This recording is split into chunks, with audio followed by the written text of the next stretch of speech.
It's time for Geocache Talk. Whether you are at work, in the car, or wherever you are, we hope you enjoy this show about the great sport of geocaching. If you're watching live on YouTube, you can be part of the adventure tonight in the chat room and participate with others as they watch the show. If you are listening later, please give it a like and subscribe on your favorite podcasting app so that you can get all of the weekly Geocache Talk goodness. If you have not become a patron of the Geocache Talk Network, what are you waiting for? Patron levels start as low as a Bison Tube level at $3 a month. To sign up is easy. Simply go to the Geocache Talk website and click on the Become a Patron button, or go to patreon.com/Geocache Talk. Patrons now get the famous Blackout coin, invites to special events, and other really great items throughout the year. Become a patron today. Have you subscribed to FTF Magazine yet? FTF Magazine is the #1 geocaching magazine available. It is a quarterly magazine that you can be part of. Submit your geocaching milestones and adventures to be published. FTF Magazine is also interactive with puzzles to solve and the hunt to find Spartacus. If you can solve the puzzle or find Spartacus, then you will be entered in to win a special pack tag. Every new subscription, you will receive a special swag pack. Subscribing is easy. Just visit FTF's website, ftfgeo.com. Don't miss out and subscribe today. Big thanks to Derek, Baker 6 Clan, and our featured patrons, Direwolf 821, Deuteronomy 31:8, Sasquatch Lover, Anhe Edamon. I nailed it, Jesse. Nailed My French is flawless. Emily Renee, Scout Mom 5, Scrabble Hounds, Jinxer 05, Just B, Baker 6 Clan, and our new patrons, DJB Tex, Geo Tribe 5, Sparky 916, Muddy Buddy 82, M from M. We got to meet M from M. I think the third M is Mississippi, but he'll correct me if I'm wrong. Ladybug Karen and a returning patron, Nitty Gritsky. Tonight's guest is Kevin DeVizia, also known as Captain Math. Mm-hmm. Welcome back. Thanks, guys. Welcome back. Good to be back, Gary, Jesse. We are glad to have you with us tonight. We got a lot of cool stuff to talk about tonight, and so looking forward to that tonight. Couple notes. I want to do some news, but we want to really jump in. We got a lot to cover. So couple quick news items. If we get some news.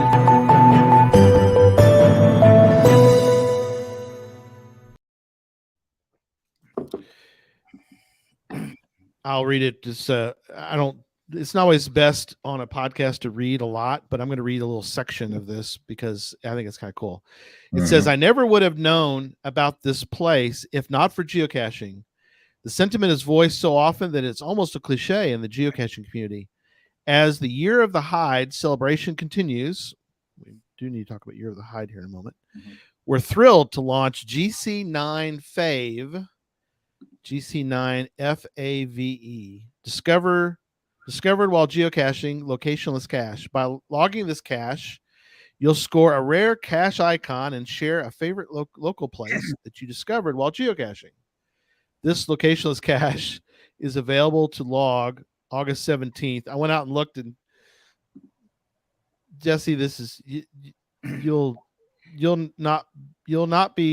will not be surprised at what happened to me, because I'm sure you've done something similar. You don't have to admit to it, but I will. I'll admit to it. I don't care. So I read it, but I didn't read it carefully enough. So I went out there and looked, and I was like, "Oh my God, it's out there!" I was like, "Wait, what can I do real quick? I can FTF on this thing. Wait, let's see. I could go out there. And I could." I got a place in town I can think of. I need to go get pictures. Do I have pictures? And then I'm like, wait a minute, let me read this closer. It's like, oh, no wonder nobody's logged it. You can't log it yet. So since we have a math guy on tonight, let's talk about odds real quick. What are the odds of actually getting FTF on this thing? The mine are 100% because I'm going to write FTF on it no matter what I do, just to make it happen. But nice. You know how many people are going to be waiting at like 11:59 just to send in their log, just to get that thing, try to be the first one on that log. There'd be I know. hundreds of people doing that all at once. which means nothing, of course. FTF Right. doesn't, but for people who it does mean something to, it means everything to. So It means insane. they're going to crash the server. yeah. Oh yeah. Yeah. What a Hope they're ready. coincidence that they got that GC code totally by random. That's awesome. Right. It's a lucky thing for them. How about that? And the other news item is geocaching world record is being attempted. Check out Geocaching HQ's newest video for Geocaching World Record 2022. We can't wait to break the record with you. And I think that's on 8/20. I'm gonna double check that or jump into some other things. So before we jump in, what do you think about these new location lists that they're bringing out? I know some people like them. Some people are kind of upset because they were around long enough that they had them and it was exclusive to them and you couldn't get them anymore. You were both of y'all were one of the ones that are around long enough to get them before. So could have. Think about them. Yeah. I What are your love thoughts, Kevin? I love them. In fact, actually, it's neat. We just had this conversation at our local event, Tri-State Geocachers, just a couple nights ago. And there were a lot of questions about it. Like, for instance, do you have to be the first one to get to a certain spot to log it, to get credit for it? I can't imagine a reviewer is going to be watching something like that anyway.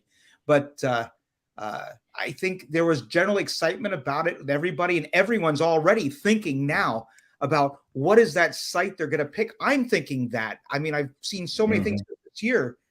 I want to do justice to it. So I love the idea, Jesse, that they came out with this early, gave us a lot of time to think. I'm excited to see what's going to show up. Oh, yeah. This is my favorite of the new location list ones, I think. Yeah. Gary, thoughts? I like it. I guess I could have gotten it back in the day, but also I could have gotten probably the maze, and I didn't. I was thrilled to hear the maze. I didn't originally either. Yeah, I enjoyed the maze coming back. Sadly, there's some other icons that are out there. I'm not the person to. I enjoyed. I want them all to come out. I want all of them. So I don't care what was back in the day. I want them all now. So yeah, I'm glad they're not just opening this back up though, right? For people to just do locations. That would not go well. The way they're doing it, I hope they do like, one at a time or one a year or whatever. And so it remains special, but they don't just dilute it.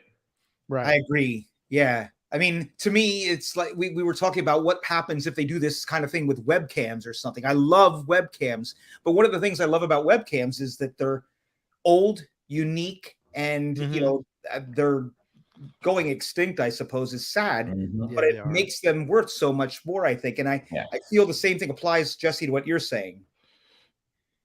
Yeah. If webcams came back out, I wouldn't go get any of them. The only reason I get them is because there's only like 80 something of them left in the US, and they're rare, but there's already other games where you take your picture of webcam. That's not geocaching. It's only cool to geocaching because it's something from our history, Now, if they came back out and were very, limited, like we've tried to say before with like a geo tour. So something officially sponsored. So, it's legit and it's not sneaking around. They would still be cool. But if they just put 1,000 of them out, Right. I agree. Pardon me, Jeremy says he found 2 webcams. Like, how has he got now? Jeremy lives up in the the Goalie area, so I mean he could have 2 webcams. It would be a hike for me to get to 2 webcams right now. Galveston, I guess, is where I'd have to drive to for me. Yeah. But yeah, I agree. Galveston is my closest unfound webcam, so I'm going to meet you there, Gary. Okay. That's a hike for you, my friend. I can it get is. a lot faster. I got them all east of the Mississippi. I said I like them. Jeremy, I happen to know where Jeremy went for his. Yeah, there he is. He went to Cape Cod, and those were not that far apart. So, okay. I've actually been up there and found those. Oh yeah. There's a Tracy, really good looking one there. Yeah. Red Can Alaska. That's pretty cool. Oh, that would be sweet. And Pizza Ninja got one. See, I don't know. I think people are traveling around there's a couple of events going on in the country right now. So people are traveling a little bit right now. Just finding our way says he got one in Victoria because people are up there for Woodstock. I don't know. That's a good. We may have to have a show on webcam because I have a lot more to discuss, but I'm holding back as we got so much to talk about tonight. We would get off topic quickly because I'm not going to give my opinion now. We can get so off topic on webcams. Yeah, Darrell's never found one. You gotta find at least one, my friend, because you want at least the icon. You want the icon, yeah, for sure. We get the icon thing one night. Well, we got a lot to talk about. All right. Yeah. Back on track.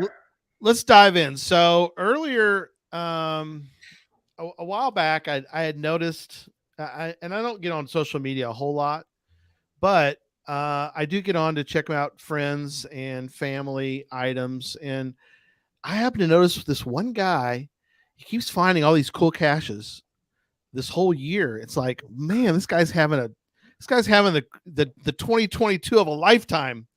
And it was Kevin. So I reached out, and old Mr. Captain Math said, yeah, I'll come on and talk about it. So tonight we're going to talk about memories that Kevin's had, and for a couple different reasons. One is we're going to talk about some caches, but we want you to take a couple takeaways. One is to get out and find caches and create your own memories, but also I want people to kind of see kind of a pattern maybe, and if he's found these caches, that maybe this is something that might spark an idea for yourself, since this is the year of the hide. Mm-hmm. And we want to get caches out there. Hopefully everybody has the new this year's hider icon. Mm-hmm. I know Jesse put out a challenge for us to try to, what was it, one of every type, right? What we're trying to do? Just at least one, right? But for us, it's one for the geocaching challenge. For us, it's one of every type that you can. And no excuses, because we connected to this network. You have as many people as you need to get you to help with that. So we want to challenge everybody to put as many unique ones out there. Yeah. And if you're the person that hides all traditionals, hide something different this year. Yeah. At least do something different for the year of the hide, or get as many different ones as you can would be good. Yeah. I just put a multi out that got published. I got five caches that are waiting to be published. Oh wow. So come on, Texas, help me out, reviewers. What types are you publishing? I got traditionals. I have a mystery. I have a couple mysteries. But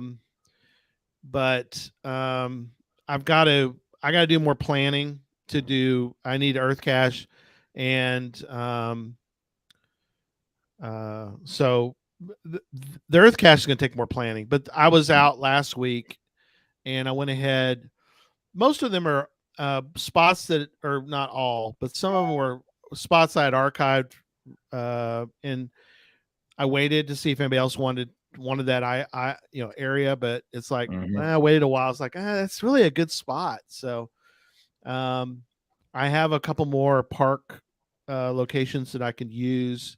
So I know I need to put out some other ones, but I was thrilled. Jesse helped me get out some Earth Caches last year, and very excited that I got to do this. So Pizza Ninja's virtual. Yeah, see, not everybody can do that. Yeah. I can't do that. So no, I have a virtual, but I don't have a new one to put out. So unless HQ just wants to give another one, that'd be awesome. But yeah, exactly. Phase 2. We're on that list.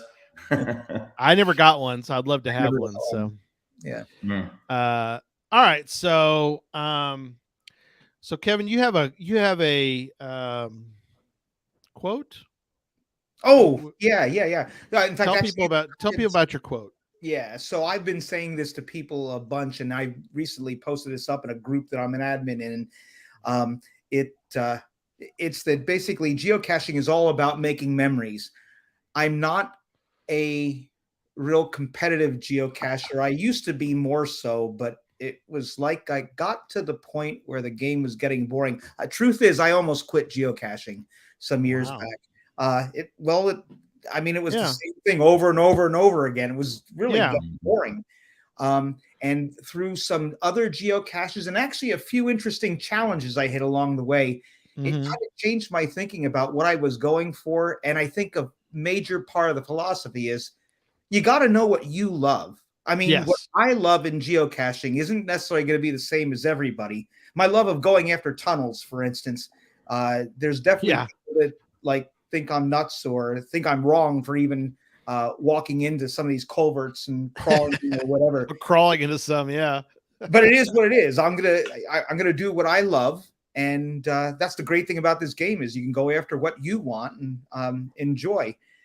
And I've recently caught the bug about you guys know this. Caught the bug for county hunting and filling up states. So I had a great year already for that. And then there's I think here's the big thing though. I know, I said I wasn't going to say this, but I have some friends that are really, really into planning every cache that they do. And, you know, for some people, I know that works really well.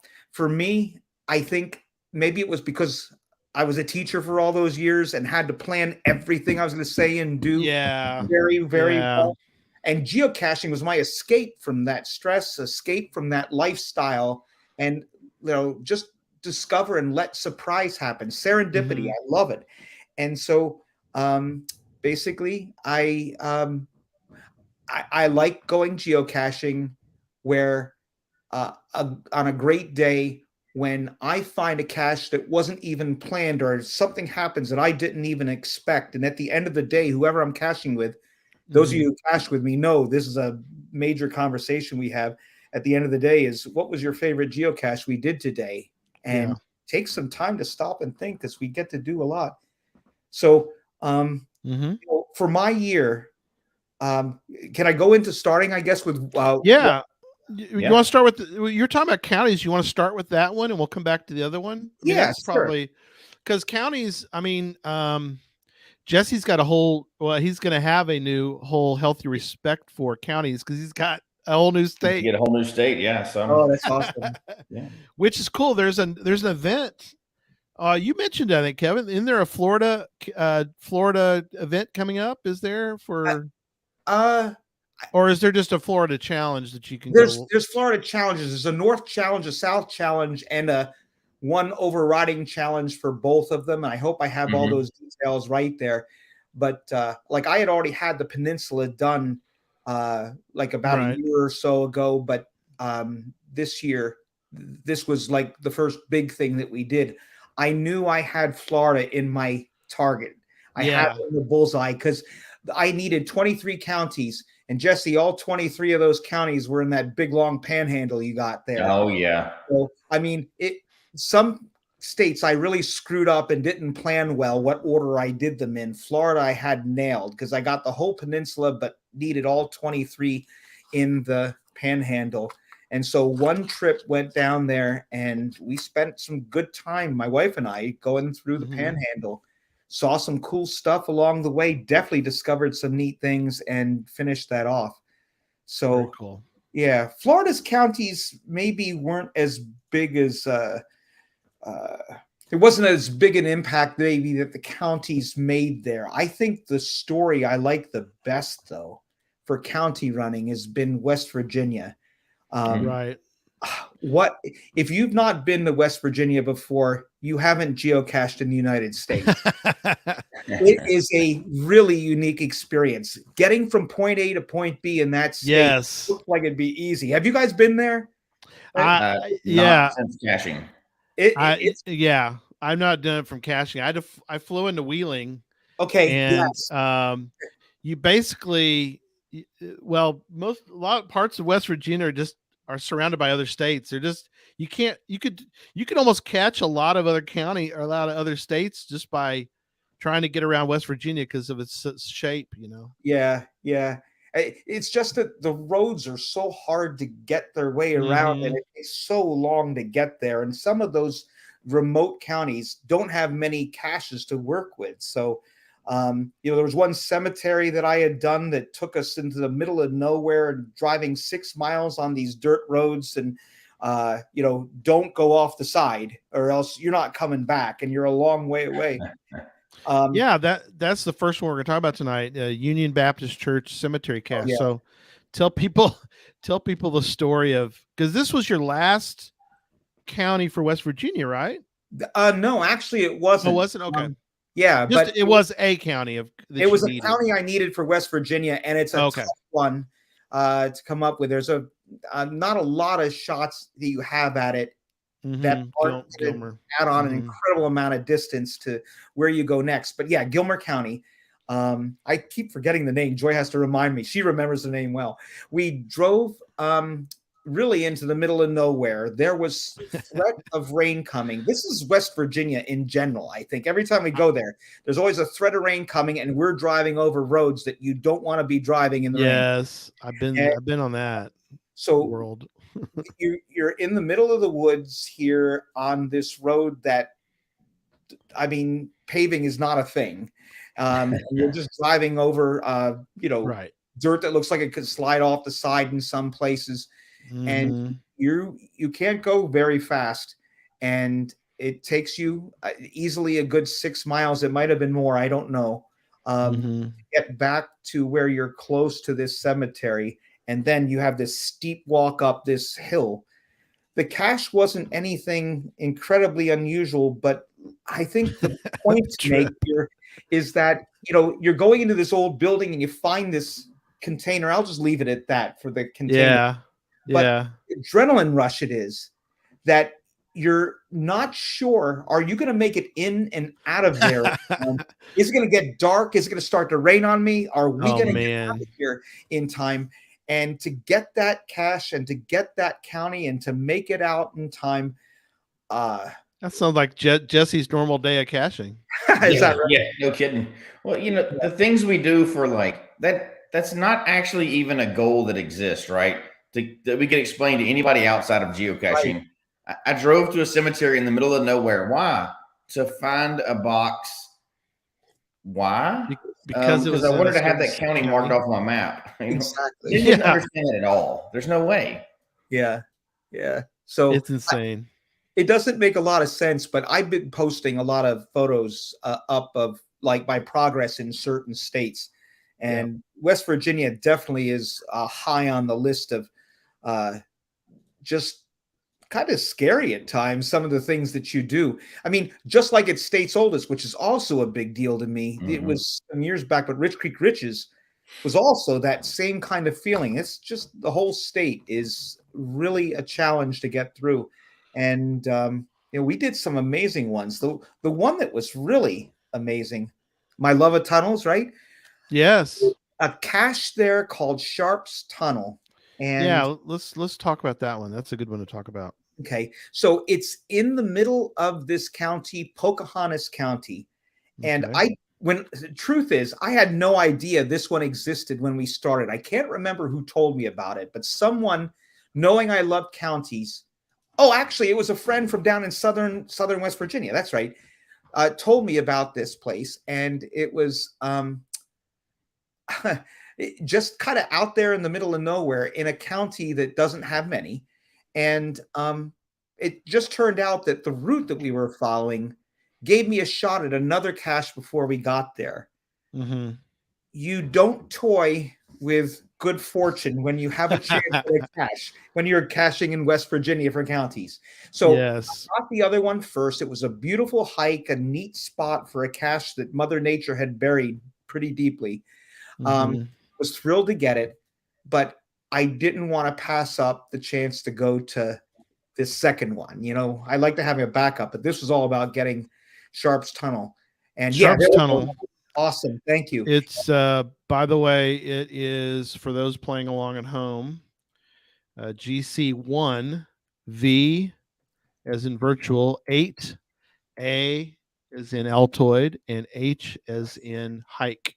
GC1V. It'll be in the chat room as well, so I'll put that down there. So go ahead, keep going. Yeah, I wanted to comment that you've been geocaching too long when you use those words for getting across those virtual Altoid hike. Right, exactly. But if you would scroll down for me and maybe you could go to my log, which shouldn't be very deep because I doubt this one gets gets No, found you're very you're often. Look yeah, at there that, you one are. person since me. And I think I Yeah. have, oh yeah, I have tons of photos from that Yeah. one. So there it is at the end. That doesn't give you any clue what the drive was like. The whole time you're feeling like, in fact, actually, I want to say I was white knuckled, but Joy was driving. Mhm. Oh wow. She had to be white knuckled too. And the whole way you're like, please don't let there be someone to meet me. Please don't let anyone be coming the other way. And, fortunately we got far enough. I said, you park here. I'm going to hike for, I don't know, probably about 0.2 of a mile just to make sure there was a place to turn around at the end. And there was. So, anyway, you get to this old railroad tunnel. I love old railroad tunnels. That's it. Yeah, just scroll through. There's me There with you a are. crash. You could only know the feeling. Well, you know the Yeah. feeling. You guys do. Yeah. Look at that thing. Yeah. That's crazy. I'm not going to go spoil anything about how or where it was hidden or anything other than to say that there's pretty straightforward how to find this one. And the directions were perfect. You Right. know, you think that like you get to a cache like that, you're going to be off a little bit. They were perfect. And the feeling of getting that thing in your hands and lighting up the county the way I really wanted to get that. Yeah. That's Joy right there, silhouette of There her. she is. Yep. Yep. So yeah, we had a lot of fun with that.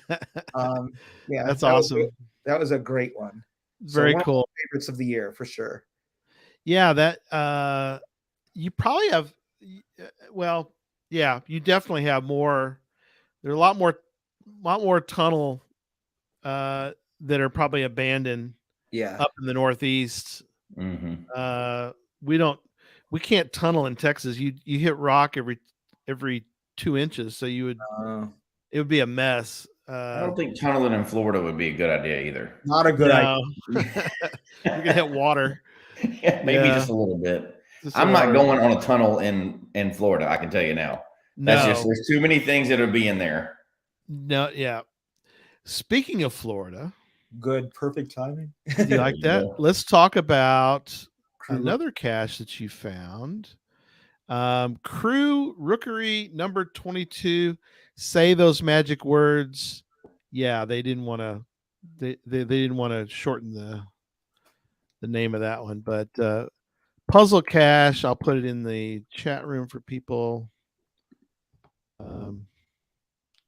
So.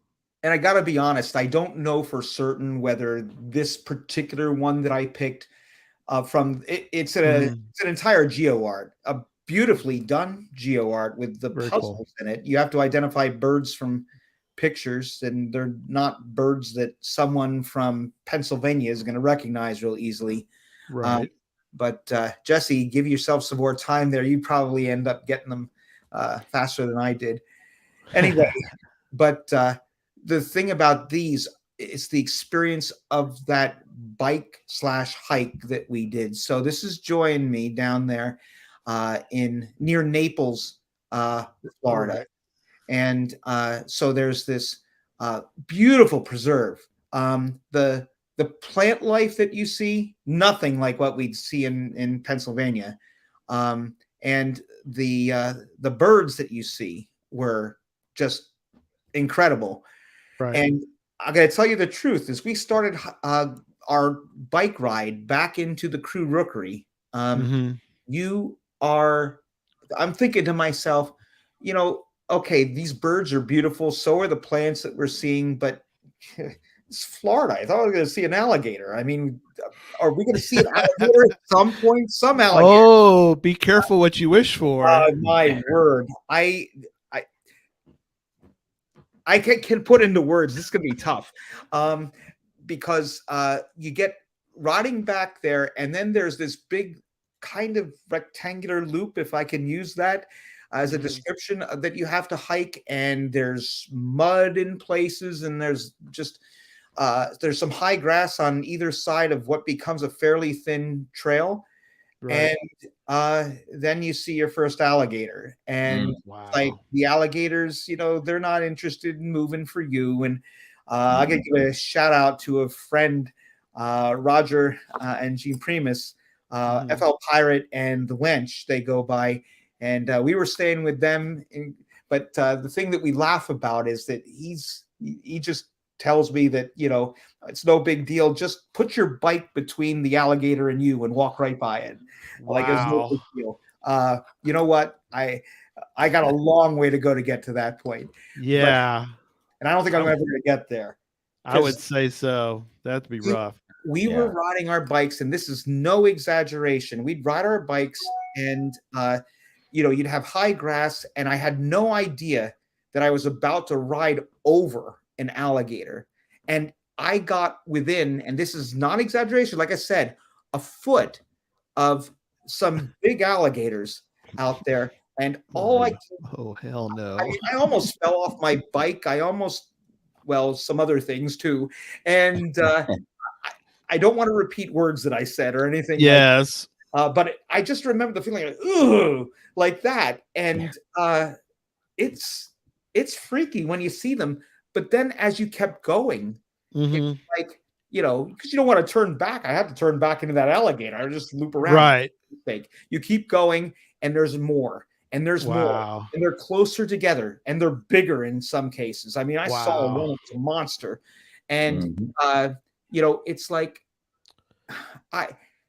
the best way I could describe the feeling that I'll never forget is it's like this adrenaline torture thing. You're getting shocked by adrenaline over and over and over again, and and someone else described the feeling the same way, and I'll never forget. Never forget it. We made it out.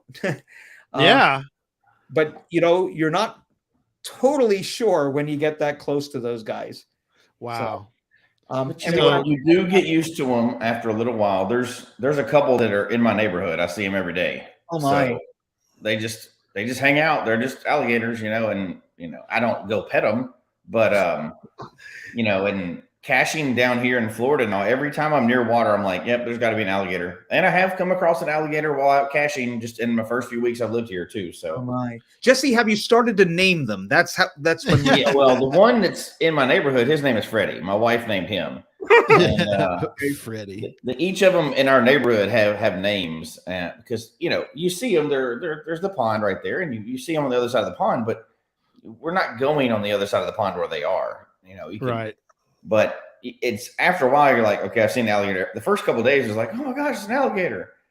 And then it's like, okay, yes, it's an alligator. Every morning it's an alligator, so you see it. But, Force Awakens. Yeah. I'm sorry. I'll say Force Awakens says Circle B Bar Reserve in Winter Haven, Lakeland. They'll close trails due to alligator mating season. Oh my. Yeah. Yeah. So I guess you're ready for that cache then, Jesse, if you can. You just kind of, yeah. Oh, it sounds good. It's only about 150 miles from where I am, so I could get down there and do a little biking and hiking. That'd be great. Yeah. Put that one on your list for sure. That's really cool.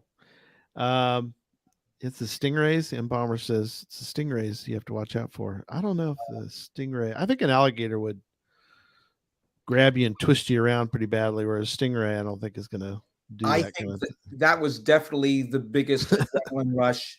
There were two. My friends in Maine, they're going to talk about a coyote encounter, but that's not this year. Get that? Not this year's. Yeah, no problem. Yeah. We're on 2022 with Captain Math tonight, and we're going to talk now about Handyman lost his toolbox. Yeah. So this woman was in Ohio. You're a jet setter, my friend. You're getting around. It's nice to be retired, isn't it? It is nice to be retired. It is. It's not, retirement isn't everything that I thought it was going to be, but it's awfully nice to be able to do those things that I was watching everybody else do and kept on pointing out, well, you haven't made it here yet, or that. Well, now I'm starting to make it there. We were, when that cache happened, for us, I took multiple trips to Ohio this year. I finished off its counties on a previous trip, but we were going out to the Midwest Geocache, and I think when it comes to listing favorite megas that I go to, megas don't mean as much to me as they mean to some, I think, but boy, Midwest Geocache is a blast. Some people put out some great caches and a lot of fun, but I think the thing was someone told me about this cache. ahead of time. It was on the Midwest Geobash Facebook group, and it went immediately to my hit list. So I think I have a A photo. lot of favorite points. Yeah, I'll pull. Yeah. I'm gonna pull. I'll pull up the cache. It's got 383 favorite points. Is it that many? I didn't even know. Yeah. Uh, Yikes, man, that's awesome. I don't. When I hear it, it's a tunnel. It's already getting a favorite point from me, so long as I find the thing. Yeah, culverts and tunnels. He's in. This is all about the mud, though. The thing is that you'd almost wish there was more water there, because the mud to water concentration, the ratio made it tough, because you'd keep sinking in and keep like losing. Oh my gosh! Yeah. Right. You plan accordingly, because you're gonna be muddy after this. Absolutely. I had just the right shoes with me for the job, and it was just a short drive away from where Midwest Geobash was being held. I think maybe 10 minutes or so. Mine's got to be pretty. Yeah. That one got hit a lot though. In the green shirt, that would be me. One, That's there me. You are. Yeah. So that's before going in. Yeah. Yeah. He's peeking in. There you go. You're ready to go in. And then, oh yeah. Oh, that's a lot of mud. So I could have just gone in, got the cache, signed it, and then come out. But I love these tunnels so much that I went in, got the cache, brought it out for a photo, brought it back in and put it back, and then how funny came back out. That's awesome. It was far from the longest tunnel we went through, but just it was a fun experience. I think look at the mud that way. That is muddy. Yeah, look at the mud. Wow, that gives you an idea. So when your feet go into that, there, Jesse, you're counting your blessings if you still have shoes on your feet. Yeah. That's and somebody incredible. says, Direwolf says, go in barefoot. I don't know about that either. Ooh, yeah, no. No. Definitely not going in barefoot. That's for sure. Yeah. But the thing about it is, from here, it doesn't look like you can stand up in it. No. Once you get in, you're kind of standing up straight. Not exactly. But it's not like you're crawling in. Yeah, I'm actually out of the tunnel at that point. Oh, okay. Do you have to? So did you have to? Yeah, you don't really have to get on your hands and knees too much, though. You had to kind of squat in. Well, if you have just the right size, and you can kind of like, how do you want to say, put your hands up against the wall in the right places, right? And just hope that you don't fall. Right. Then you're okay. I Yikes. couldn't stand up in there. I wouldn't say I could stand, but it wasn't as bad as some either. And CP590 was asking if your wife went in. No, she watched. No, she just kind of hung out outside. Although I will say, she went down to the edge. She wasn't in mud or anything like that, but she's the one who took that first photo. Yeah, of me, bringing the cache out. That's funny. Yeah. Sparky's mentioned there's one in GC5WFZF Catacombs. Yeah, I've done that one. That's in Colorado Tunnel. Yeah, that's cool. Going on my list. I have a bookmark list. Make a note. Caches. Yeah, definitely do that. Tunnels and culverts. I know when we were in going caching last year, I know you and Emily jumped out there and did some culverts, because I wasn't able to do that. I had to go to get ready for a patron event, but I enjoyed hearing about the culvert caching y'all did. So wow, this one was intimately tied with the folks in the room here, even the one that you don't see, because one Derek Baker actually lent me his what do I want to say? Those the knee crawling things that scrape up your knees there. Get some knee pads there going. That's cool. Yeah, knee pads. What the heck is wrong with me? Yeah. So anyway, those definitely came in handy. And actually, I should mention Nate Lewis was Super Nate was in on that one too. So we had quite the group that you guys know there.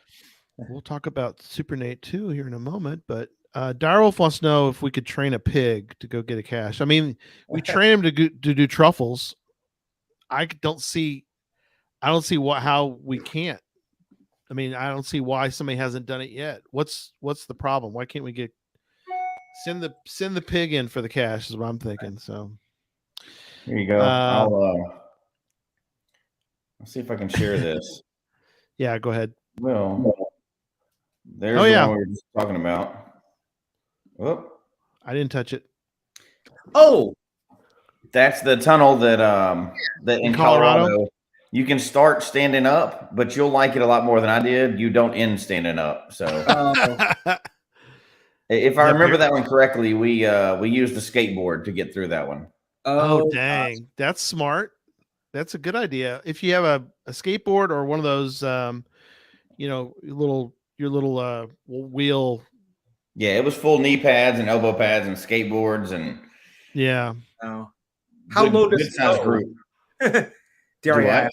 How low does it go? How small? Or do you? I think it was more that it was long. You had to go a long way, and there was enough of a slope, and there was another one too. I get it confused. There was Catacombs and Catacombs 2. But okay. I think it was enough of a slope that you could ride down the hill and on the skateboard, or that was the other one that was the partner one in the same city. But it took some preparation to do that one. You're in there for a while. Very cool. 590 was just here a little bit ago, and he's from Long Island, as is Jeremy. Long Island. They have one, on Long Island. They have one called Urban Spelunking that is never for. I think my glutes still hurt from that one. It's tall enough that you don't have to crawl, but it's short enough that if you're not really short, you have to hunch over for a long time, and you are grateful for any time there's an opening. Enough room. Stand up before. Yeah, there's 2 of us that were part of our group. You had to go. Oh gosh, someone will probably correct me because it's been years since I did it, but I think it was a half mile. Oh wow. That's a long way. But find the cache, get out, and you're sore at the end. Wow. Sure. You seem to be a tunnel guy. It seems that people are either tunnel cachers or they stay away from them. People tend to fall into those 2 categories. Some people go in them occasionally, but you got to be a special kind of crazy to go in tunnels, urban tunnels or anything like that to get a geocache. Oh yeah, but it's fun. The adrenaline gets going. It makes memories, right? It does. Yet, if you have me go over like an open grate bridge where I can see all the way down to a river below me or something, it's a long way. I mean, heights are my thing. And sometimes I can do it. And sometimes there's been a few times I've just shut down. It doesn't make sense, but somebody else had to find the cache or something. I stayed out there, but it's like, you just can't mentally function or something when it doesn't make sense that, you have a phobia like that. But I'm not afraid of spiders. I'm not afraid of tunnels, but the heights or something. And I saw that Motorima Incorporated wants to know if if that tunnel bookmark is public. And it is public, I'm pretty sure. I put that up because I shared it with somebody else before. So cool. I think that's public, and we can chat later. I could give you that. Very cool. Yeah, we've had a couple people. Bell on the Move mentions one called A Mine for Lauren. It's a gold mine near him in California. And then Chris mentions one that's called 5 Miles of Guerrilla Art, tunnels near Donner Summit in the Sierra Nevada. So that's also California. So cool. Well, you mentioned Super Nate earlier. Let's talk about a cache that I think it's kind of like a tribute cache, wasn't it? It was a tribute cache. It's not your typical tribute cache, but Nate and I have a little bit of high level getting to know each other. Yeah, going back. I love Super Nate. We got to do some caching in Texas recently. Before I broke my leg, we spent the day. Charles and Laura were in one car, and I rode shotgun with the Super Nate and family with Call to Care, and that was great fun. We had a great time. But he's got he's got some great caches in the Tennessee area. I mean, he had one that he made sort of a tribute. For you, Yeah, that's so really this cool. actually was from consecutive trips that kind of brought this cache about. We Mhm. were down visiting him. He took me to some wonderful places, like for instance, Cleveland, Tennessee. If you didn't know, there's a Cleveland in Tennessee, but that's Yep. one of the other places where they make M&Ms. So he took me to that. It's a big deal to me because I used to teach math with M&Ms. Jesse, we'll talk later. But anyway, the Nice. thing that was cool there is as we were caching together, he got a chance to hear a little bit about something that Joy and I would talk about a lot, and that is the hints that say the cache is at eye level. Yes. And Joy is 5'1", so Right. she'll point out quickly that what's eye level to her and what's eye level to somebody else, aren't really the same. And a lot of times when we do these eye level caches, I mean, she can't even reach them. So so a lot of times it's me getting them. In a few cases, there was one we did recently where, I just kind of get down, stick out a knee. She climbs up on the knee. And so Nice. I'm her tot, I guess you could say. There you go. He gets the cash. But the thing is teamwork, right? The thing is that after hearing her talk about eye level, he got this bright idea. And it is a real bright idea. It was pretty sweet. He had it all ready. He let us know that it was published. And I knew next time I got to his territory down around Chattanooga, that this was one that we wanted to get. And I wanted Joy to get it. So that's awesome. Eye level it was. And we have a photo. Yeah, we have a photo in there that you can bring up, I think. Okay. Let me see. Let me pull up the gallery. There's only 4 photos in this one. So yeah, you know what? Okay, well, yeah, pull up whatever you got. If I might not have added this photo. I have a photo saved here, but is it of Joy? It's of it would be of Joy. Yeah. And the cache, which I don't think is a spoiler, and I know he wouldn't. Oh yeah, I do have that photo of Joy and the really cool cache that he did.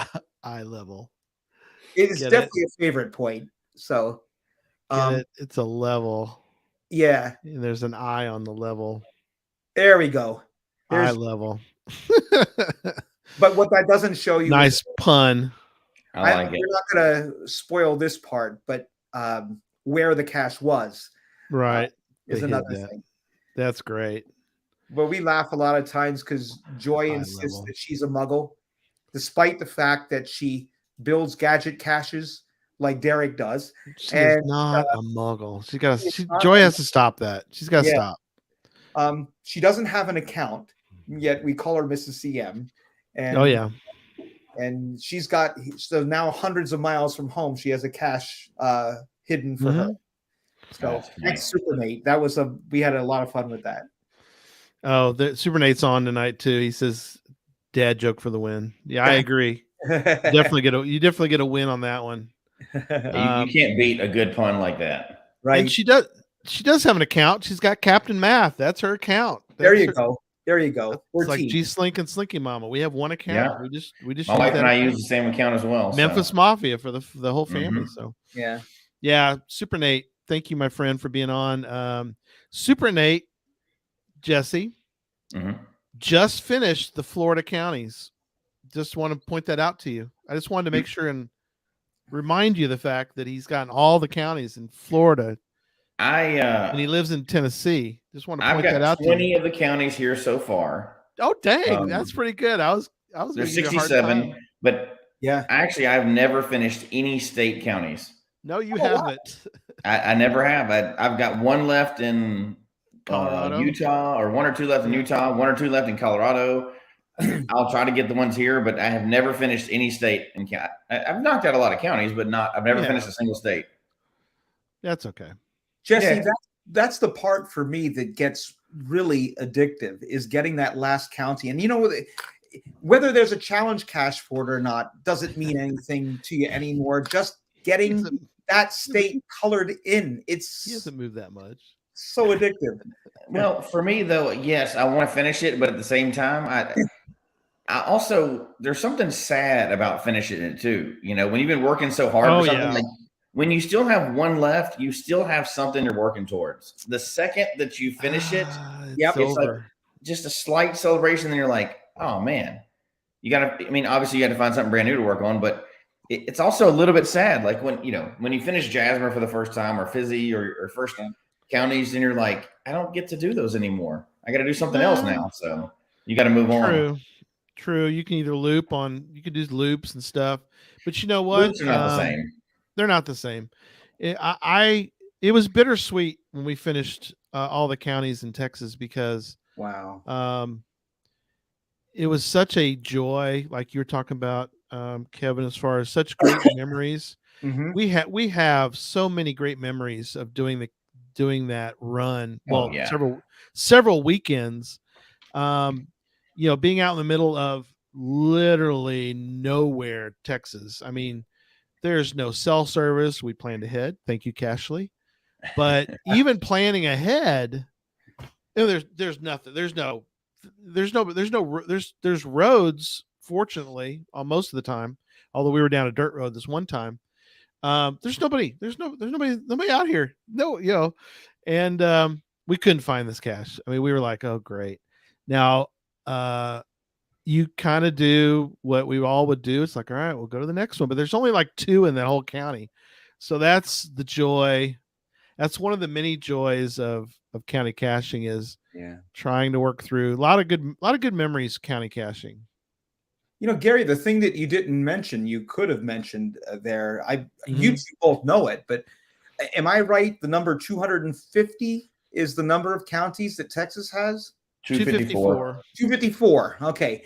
I mean, that's crazy. It's like the second closest. I actually am close to finishing Georgia, and I could do it this year. Georgia's the next highest. Yeah, 159. So Texas is that many. That is a crazy accomplishment. That was our little sign that we created so we could take pictures, So yeah, 254. I make signs as we toss them. You're not ever going to toss that one. I put up on the wall. Yeah, 11/17/2019 was when we finished it. So, but just like the theme of this show, that we're talking about tonight, it wasn't that last one that you're going to remember as much as you're going to remember all the effort you put in. And it took you about a year when you really started doing that, right, to get it done. Solid year, because we're not retired, so we got to work during the week still, unfortunately.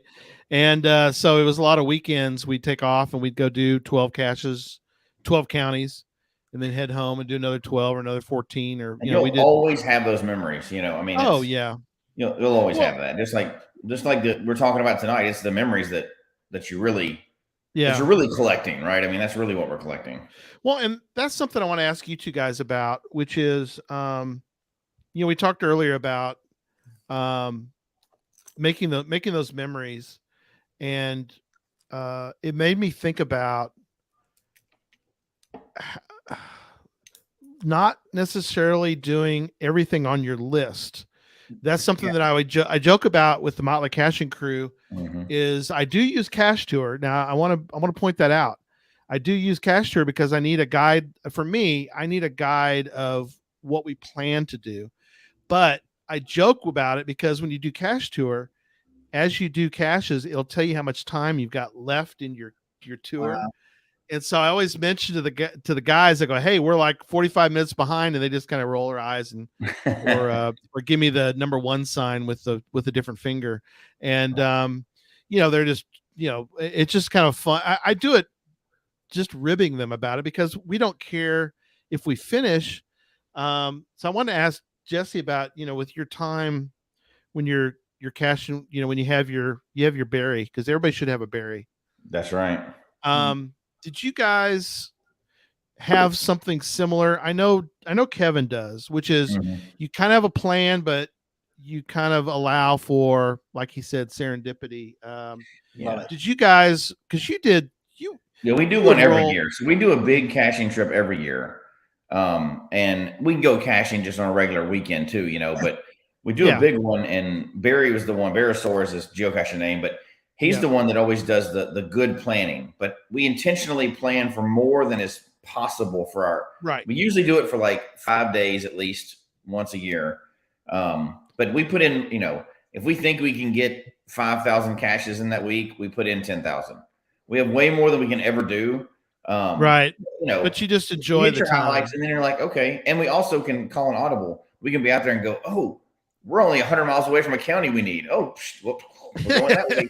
It changes everything, and we don't need to sleep this week. It's okay. But so, yeah, plan for more than you could possibly do, and then be able to just go, you know what, we're going to change the plan completely today, and we're doing something totally different. That's what it's all for us. That's what those big trips are all about. They're almost always centered around a goal. Like, if we get this, our trip, this one thing, then our trip is successful. Yeah. Or if we do this, but then everything else is just icing, right? But think of the memories that you and Barry have had. Oh, yeah. I mean, the crazy stories that I've been able to hear. And some of us get to, like tonight, we get to vicariously live through some of those moments. Mm-hmm. But I love the stories of you guys. Basically just driving till driving and not stopping for gas and food, but that's about it. It just keep on trucking. I love that.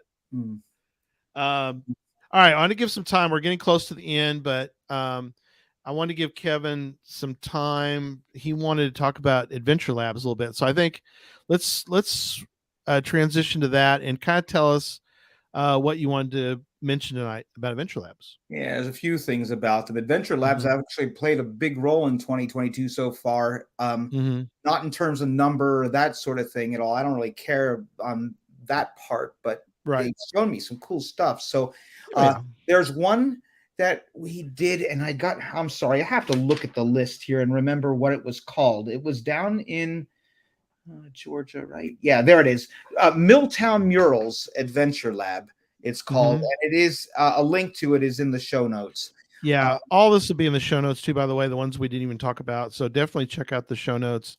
It was after the show, but if you want to play along, I'm going to put that in the chat room. Go ahead. Yeah, so this one I just found amazing. My wife did too. You're in this little ghost town almost, you feel like, and they had these murals of people, real people, that looked like not just paintings of them. They looked like they were really standing there. As you're walking around the town, you're walking around amongst people who were residents of this town going back a century or something, in some cases, maybe not that long, but and it was such a beautifully designed one. Sometimes people complain, me too, about sequential Adventure Labs. Well, I almost always prefer a non-sequential Adventure Lab, but there's some special cases where a well-designed Adventure Lab takes full advantage of it, and this was one of them. I agree.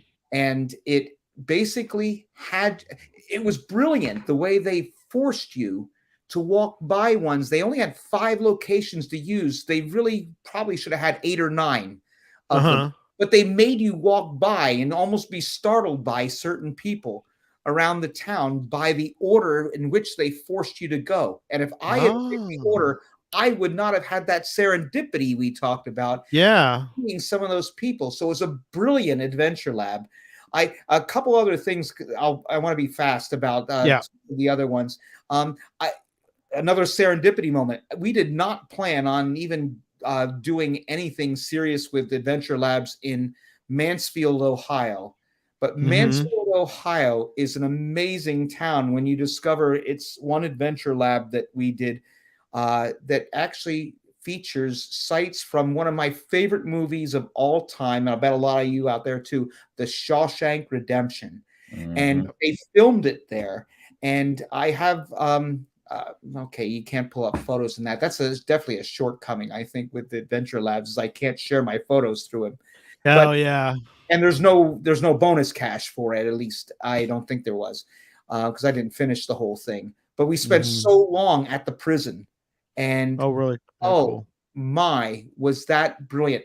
So Mansfield, Ohio, you want to Shawshank was in the name of the Adventure Lab, and that is in the show notes there too. So make a point to hit that one. If you're a fan of the movie, you'll be grateful that you did, and take the time and spend the time and do the tour of the prison, especially the Hollywood version of the one that talks you through the movie and that sort of thing. Right. I actually got into the tunnel that Tim Robbins had to crawl through to escape. Do you remember? Oh yeah. Movie? Oh yeah. Oh yeah. Very, very cool. That's not totally true, but you'll see when we get there. Right. If I can just call a shout out to two groups too that absolutely did amazing work with Adventure Labs. I gotta give a big shout out to the Go Live group that I wasn't quite expecting what I was going to see, but boy, did they ever take Adventure Labs to a cool level. And actually, Motorima had popped in a little bit ago, so I know he's here. Jamie Lavin, was the main guy, but there were other guys that did some great stuff with Adventure Labs and his puzzles. It was really neat the way he incorporated puzzles using Adventure Labs in there, and I like doing the puzzles, so that was fun. And another big shout out to the folks at Midwest Geobash. Part of that group, they're friends with all of them, Pittsburghers they are, that they did a magnificent job with their Adventure Labs this year too. So July was a great time for mega Adventure Lab caching. I guess we were there. So good time. Yay, Goalie. Yes, we love Goalie, which stands for Geocachers of Long Island. We are great friends with them, and as we start to wrap up, I did forget I was going to put a note in the news, but I just want to make a quick note because people are asking. But I know I talked to the Goalie folks. They're planning, but they don't have anything they can announce currently for megas for next year. They are discussing, and people have been asking about Cache Fest 2023, and I can announce tonight. He got cut off again. He does that every week. He keeps getting cut off. He can't keep secrets. No. Jesse just spilled the beans. Oh no. Gary just spilled the beans. So there you go. There's the announcement. I hope everybody wrote the notes, made notes of the announcement I just made. So, all right, let's go around the room. Let's wrap up. And we'll leave it for Kevin to finish. I'll go real quick and just say that, please,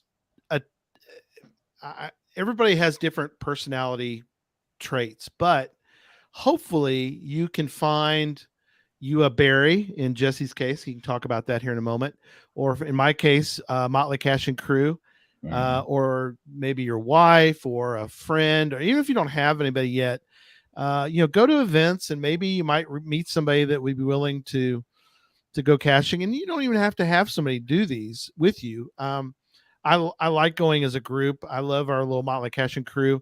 We're planning our big trip. We're actually never done a road trip as a group. We always just do one day caching, but we're planning a trip down to Austin to do the Necropolis, Richard Garriott's cache. And so, yeah, that's a 10 stager. And we're looking forward to actually getting away for a weekend and doing that cache and a bunch of other caches along the way. So looking forward to that, and make memories like Kevin said. So over to you, Jesse. I'm gonna let you.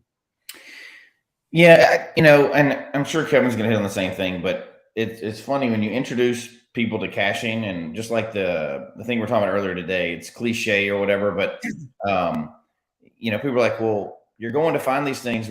What do you get? And really, as cliche as it is, what you get is the memories. You get the fun along the way, and it's not about finding. I mean, obviously, it's about finding stuff. That's what we do. We're geocachers, right? But it's really about all the fun you get to have along the way in so many different ways, whether it's, the labs that don't get enough credit, or, people that are crazy enough to crawl through tunnels and to find geocaches or whatever it is, or climb mountains or scuba dive. It's not about the extreme stuff. It's just about the fun you get to have. And I know some people cache alone, but the caching in groups for me is a lot of fun. You get to go and, that's the stuff that you remember forever, not necessarily like we mentioned, not the one single challenge. It's all the stuff along the way. And it was fun to get to live through, some of your memories of 2022. I haven't cached much at all this year, but you've been to all kinds of great ones. So it's always fun to hear other people's stories when it comes to that too. Yeah, I agree. Kevin? So I guess I'm overlapping with you guys in what you said. I think it really is all about know what you love and don't try to be somebody else's geocacher. I mean, if somebody likes to run around and run up numbers or something like that with totals, or they want to climb trees or that sort of thing, do what you love and, do it the best you could do it, I suppose.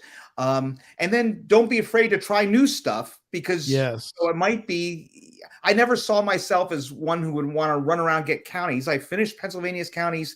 That was a big deal. And like Jesse was saying before, it's like, okay, what now? And now, well, what's now is that we have like 49 other states. So I started doing them, and now I have 21 states done. 6 of them just this year. So it's been a blast that way. And the other thing, you talked about, we have great friends that we geocache with, a number of friends we've been able to do some cool stuff with. And we have, I'm grateful that I have a wife that, plays along with all this stuff too. And, I have to be her top for her to get up high and be able to. That's funny.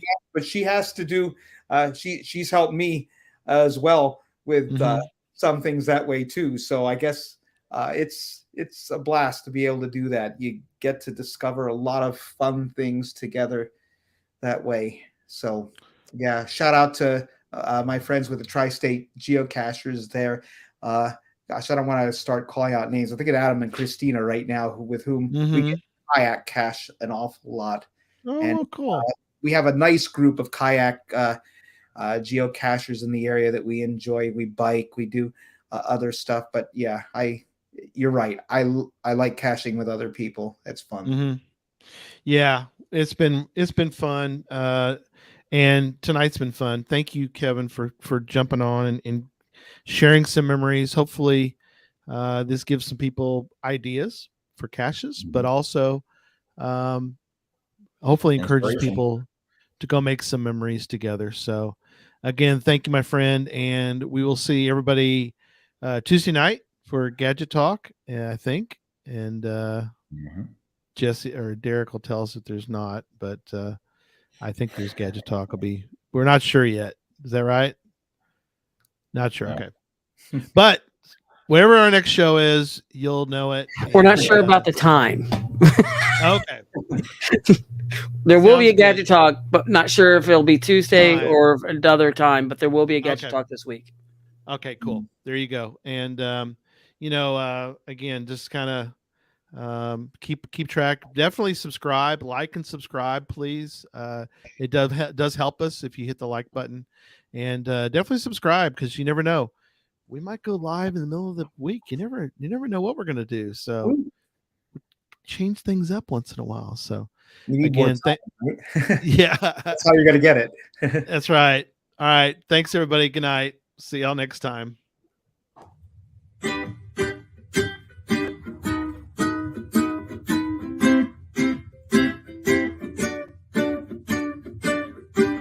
May your finds be many, and your DNFs be few.